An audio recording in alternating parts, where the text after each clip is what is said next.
Hello friends, காலையில் சாப்பிட்ட உடனே அம்மா சப்போட்டா பழம் கொடுத்தாங்க. அதை சாப்பிட்டுட்டு கிச்சனில் போய் பார்த்தா அப்பா இவ்வளோ நாட்டுக்கோழி லெக் பீஸாக வாங்கிட்டு வந்து மசாலா போட்டு வைன்னு சொல்லிட்டாரு. அதையும் போட்டு வச்சுட்டு ஃப்ரெஷ் ஆகிட்டு சித்தி வீட்டுக்கு போயாச்சு. சித்தி வீட்டுக்கு போனால் சுட சுட சிக்கன் பிரியாணி அப்போ தான் செஞ்சுக்கிட்டு இருக்காங்க. தம் போடுற ஸ்டேஜ்.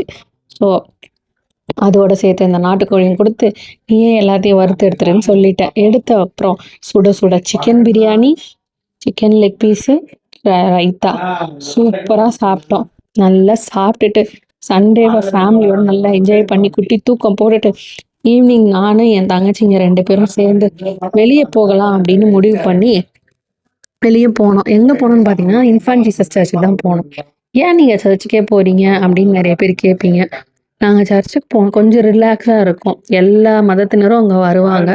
ரிலாக்ஸாக இருக்கும். போய் உட்காந்து கொஞ்சம் காற்று வாங்கிட்டு நல்லா டைம் ஸ்பெண்ட் பண்ணிட்டு தங்கச்சிங்களோட உட்காந்து பேசிட்டு வெளியே வந்தால் என்ன கேட்பாங்க, எதாவது வாங்கி கொடு.